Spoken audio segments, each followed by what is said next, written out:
A peaceful neighborhood, a genuine smile, and a shocking accusation that turned lives upside down. Do you believe the truth always prevails? But what happens when someone's skin color speaks louder than their actions? This is the story of a man who wasn't just accused but humiliated, until a single revelation changed everything. Would you dare to skip a moment of this gripping tale? Before we dive deeper into this gripping story, if you haven't subscribed to our channel, Epic Story Moments, yet, now is the perfect time. Hit the bell icon so you never miss an update, and be the first to hear our incredible news stories. Don't forget to like, share, and comment to support more heartwarming tales like this. Let us know in the comments where you're watching from. We love hearing from you. It was a bright and sunny morning in an upscale suburban neighborhood where everything seemed picture perfect. The streets were lined with tall trees, the lawns were meticulously trimmed, and the houses looked like something out of a luxury magazine, each one more impressive than the last. In front of one of the largest and most beautiful mansions, a man named Marcus Johnson was tending to his yard. Marcus, a tall and strong black man in his late 30s, pushed a lawn mower across the lush green grass. Dressed in a simple t-shirt, gym shorts, and worn sneakers, his face bore a peaceful expression as he worked. For Marcus, these quiet moments spent caring for his home were a reminder of how far he had come in life. This house, with its pristine yard, symbolized years of hard work and dedication to building his successful tech company. Although he was a recent addition to the neighborhood, most of the locals admired his home, occasionally offering friendly waves as they passed by. However, not everyone shared this sentiment. Karen, a woman in her mid-40s who considered herself the unofficial overseer of the neighborhood, always had something to say. Whether it was about kids riding their bikes too fast, hedges left untrimmed, or pets being too loud, Karen made it her mission to find fault with everything around her. Her opinions about Marcus, however, went beyond her usual complaints. They were steeped in prejudice. That morning, as Karen walked her small, yapping dog down the street, she stopped in her tracks at the sight of Marcus mowing his lawn. Her eyes narrowed as if she had caught him committing some grave offense. To her, the image of a black man outside such an opulent house felt wrong. In her mind, there was no plausible way he could own such a property. Instead, she assumed he was either a landscaper or someone who had acquired the house through nefarious means. Karen muttered to herself, clutching her dog's leash tighter as she glared at Marcus. The audacity of him working in her neighborhood fueled her indignation. I need to do something about this, she thought, her resolve hardening as she stormed across the street toward Marcus.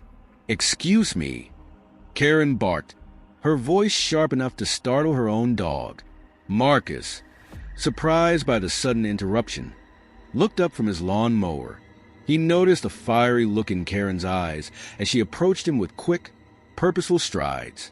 What are you doing here? She demanded, her finger jabbing at the air in front of him. Marcus blinked, taken aback by the hostility. I'm mowing my lawn, he replied calmly, gesturing toward the neatly trimmed yard. Karen scoffed, her disbelief evident. Your lawn? Yeah, right. How did you even get this house? People like you don't live in places like this. Marcus's brow furrowed as he processed her words. Keeping his tone calm but firm, he asked, What do you mean, people like me? Karen crossed her arms, her face growing redder by the second. You know exactly what I mean, she snapped. Either you're the landscaper, or you're up to no good.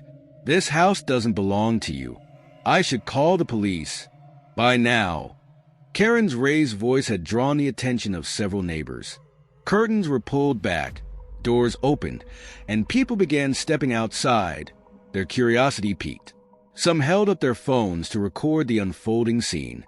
Marcus took a deep breath, forcing himself to remain composed. Ma'am, he said evenly, I own this house. I bought it fair and square with money I earned from my business. Karen let out a mocking laugh. Oh, really? And what kind of business is that?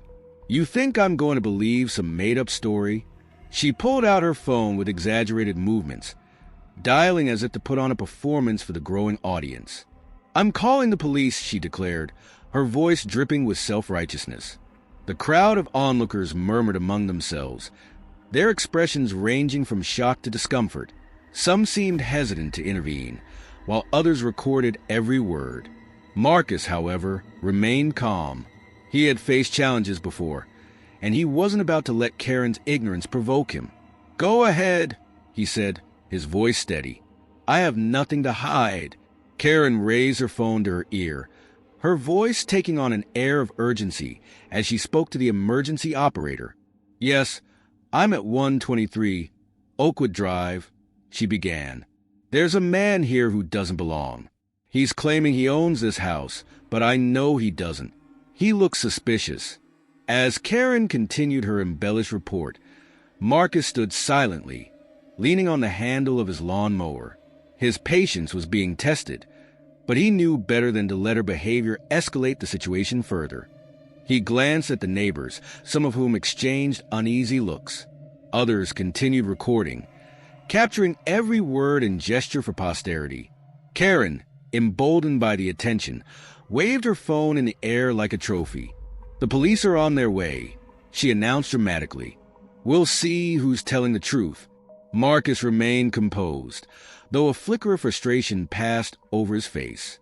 He knew the truth would prevail, but the ordeal was exhausting nonetheless. Little did Karen know, her actions were about to backfire in a way she couldn't have anticipated. The scene was set for a confrontation that would not only reveal Karen's prejudice, but also serve as a powerful reminder to the entire neighborhood about the consequences of judging others unfairly. Marcus's quiet strength and dignity would soon turn the tide, leaving Karen to confront the weight of her own ignorance. It was a bright and sunny morning in an upscale suburban neighborhood where everything seemed picture-perfect. The streets were lined with tall trees, the lawns were neatly trimmed, and the houses were as grand as castles, each one looking as though it belonged in a luxury magazine. In front of one of the largest and most beautiful mansions, Marcus Johnson was mowing his lawn. Marcus, a tall and strong black man in his late 30s, wore a simple t-shirt, gym shorts, and old sneakers. His face carried a peaceful expression as he guided the lawn mower across the lush green grass. His yard, meticulously maintained, was a point of pride, symbolizing the success he had achieved through years of hard work. Despite being relatively new to the neighborhood, Marcus had worked tirelessly to build a thriving tech company that had allowed him to purchase the beautiful home. While most neighbors occasionally waved hello, there was one person who couldn't seem to mind her own business, Karen. She fancied herself the unofficial sheriff of the neighborhood. In her mid-40s, Karen was notorious for her nosy behavior and constant complaints about everything, from kids riding bikes to how people trimmed their hedges. Her complaints about Marcus, however, were steeped in prejudice. That morning, as Karen walked her tiny yapping dog, she spotted Marcus mowing his lawn. She stopped abruptly, her eyes narrowing as she glared at him. To her, seeing a black man in such a grand home didn't seem right. In her mind, there was no way someone like Marcus could own such a property. Convinced he was either a landscaper or had somehow obtained the house illegally, Karen clutched her dog's leash tightly, muttering to herself, "I need to do something about this." Storming toward Marcus, her face twisted with indignation, Karen barked, "Excuse me." Her voice startled even her tiny dog. Marcus paused and looked up, surprised by her sharp tone. "Yes," he replied calmly, turning off the mower. "What are you doing here?" Karen demanded, her finger pointing accusatorily. Marcus raised an eyebrow, his voice steady and polite. "I'm mowing my lawn." Karen scoffed, crossing her arms. "Your lawn?" "Yeah, right. How did you even get this house? People like you don't live in places like this." Marcus, maintaining his composure, asked, "What do you mean by people like me?" Karen's face turned red as she doubled down. "You know exactly what I mean. Either you're a landscaper or you're up to no good." This house doesn't belong to you. I should call the police." Her raised voice had begun to draw attention. Neighbors peeked out of their windows or stepped onto their porches, some pulling out their phones to record the unfolding scene. Marcus took a deep breath, trying to stay calm. "Ma'am," he said firmly, "I own this house. I bought it fair and square with the money I earned from my business." Karen let out a mocking laugh. "Oh, really? And what kind of business is that? I bet it's a made-up story. You know what? I'm calling the police."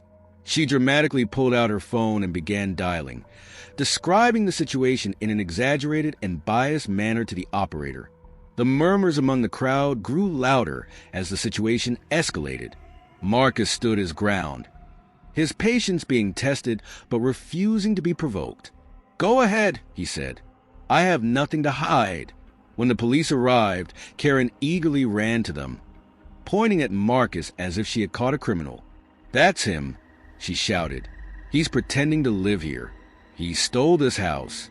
Arrest him." The officers approached Marcus, who remained calm. "Sir, can we see some ID, please?" one of them asked. "Of course," Marcus said, reaching into his pocket. He handed over his driver's license and added, "I also have a copy of my property deed inside if you need to see it." The officers examined his ID and then looked at Karen. "Ma'am, this is Marcus Johnson. He's the owner of this property," one of them said. Karen's jaw dropped. "What? That can't be right," she exclaimed. Marcus stepped forward, addressing the crowd as much as Karen. "It's true.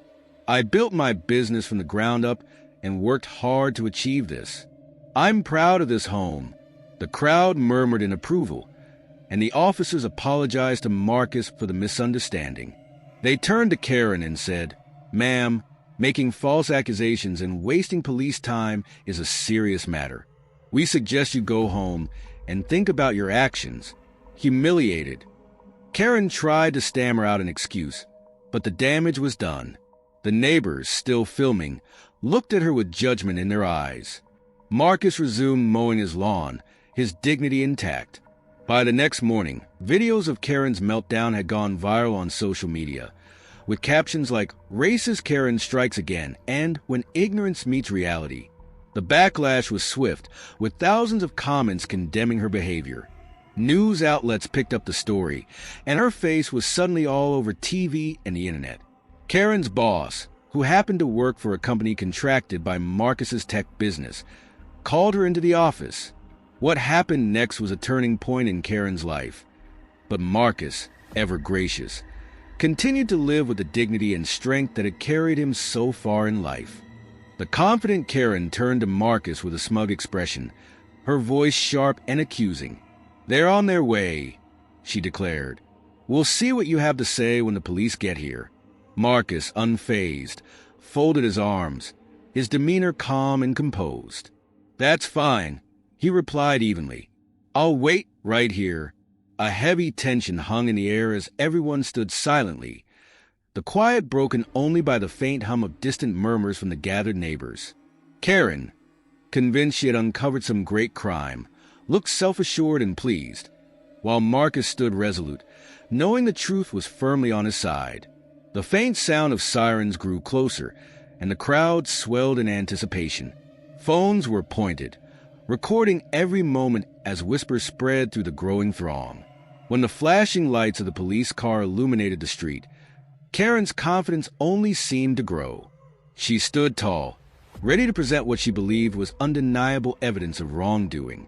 The officers stepped out of the car, scanning the scene before approaching Karen and Marcus. Karen wasted no time. She rushed to the officers, gesturing wildly toward Marcus. "That's him," she shouted, her voice filled with self-righteous indignation. "He's pretending to live here. He stole this house. Arrest him." The officers turned to Marcus, their expressions neutral but professional. One of them asked, "Sir, can we see some ID, please?" Marcus nodded politely. "Of course," he replied, reaching into his pocket. He handed over his driver's license and added, "I also have a copy of my property deed inside if you'd like to see it." The officers examined his identification carefully before exchanging a knowing glance. Turning back to Karen, one of them said, "Ma'am, this is Marcus Johnson. He's the owner of this property." Karen's jaw dropped as disbelief washed over her face. "What? That can't be right," she exclaimed, her voice tinged with desperation. Marcus stepped forward, his tone calm but firm. "It's true," he said. "I own this house. I've worked hard for everything I have. This home is a testament to that hard work." The murmurs in the crowd grew louder as Karen's accusations crumbled before everyone's eyes. Many continued filming, capturing every detail of her unraveling. Karen's face turned pale as she stumbled to find an explanation. But he was mowing the lawn," she protested weakly. "That's not what homeowners do." Marcus chuckled softly, his composure intact. "Ma'am, owning a home doesn't mean I can't take care of my own yard." The officers shook their heads, clearly unimpressed by Karen's reasoning. One of them addressed her directly. "Ma'am, making false accusations and wasting police resources is a serious matter. We suggest you go home and reflect on your actions." Karen tried to stammer out an excuse, but it was no use. The neighbors watched, their judgment clear in their expressions. Karen, humiliated, retreated to her house, her head down to avoid the piercing stares. Meanwhile, Marcus stood tall, dignity intact, as the officers apologized to him before leaving the scene. By the next morning, the story had spread like wildfire. Videos of the incident were plastered across social media, captioned with phrases like "racist Karen strikes again" and "when ignorance meets reality." Thousands of people commented, condemning Karen's behavior as unacceptable and cruel. Karen, at first, dismissed the attention as overblown, thinking it would fade quickly. But she was wrong. News outlets picked up the story, and her face was broadcast on television and websites nationwide. Karen's life began to unravel further when her boss called her into the office. Sitting stiffly across from him, she tried to maintain her composure, but his words cut through her. "Karen," he said firmly, "your actions have embarrassed this company. We have a strict policy against discrimination, and this behavior doesn't align with our values. Furthermore, Mr. Johnson has terminated his contract with us because of you." Karen tried to defend herself, but her boss raised a hand to stop her. "I'm sorry, but you're fired," he said with finality. Losing her job was just the beginning. The Homeowners Association decided to fine Karen for creating a public disturbance, adding to her financial woes. Her neighbors, once cordial, now avoided her entirely, unwilling to associate with someone who had caused such a public spectacle. Karen's attempts to explain herself fell on deaf ears. The damage was done. No one wanted to hear her excuses or justifications. She became a pariah in her own community, isolated and ostracized. Meanwhile, Marcus chose to rise above the incident, instead of letting it bring him down. He decided to turn the experience into a teachable moment. He recorded a heartfelt video from his home, standing in front of the same lawn where the confrontation had occurred. "I want to share my story," Marcus began. "I grew up in a small apartment with very little. I worked hard and believed in my dreams. This home isn't just a house. It's a symbol of perseverance and hope." Marcus spoke passionately about the importance of treating others with respect, regardless of their background or skin color. "Racial bias has no place in our communities," he said. "We need to learn from this and strive for a world where everyone feels safe and valued." The video quickly went viral, earning praise for Marcus's grace and resilience. People from all over shared his message, inspired by his strength and wisdom. Karen, humbled by the overwhelming backlash, eventually mustered the courage to apologize. She knocked on Marcus's door one day, her demeanor nervous and subdued. "I just wanted to say I'm sorry," she said, her voice barely above a whisper. "I didn't mean for things to go this far." Marcus listened, his expression thoughtful. "I appreciate the apology," he replied, "but this isn't just about me. It's about the assumptions you made and the harm they caused. That's something you need to work on for yourself. Karen nodded, tears brimming in her eyes. She realized there was no quick fix of the damage she had done, but she was determined to change. She enrolled in racial sensitivity training and began volunteering at a local community center, helping underprivileged families and organizing events to support diversity. Over time, Karen and Marcus crossed paths again. This time, Karen thanked him for inspiring her to change. "Your strength and grace opened my eyes," she admitted. "Change isn't easy," Marcus said, "but what matters is taking the first step." Through their individual journeys, the incident became a story of transformation and hope, proving that even the darkest moments can lead to brighter futures when people choose understanding over hate.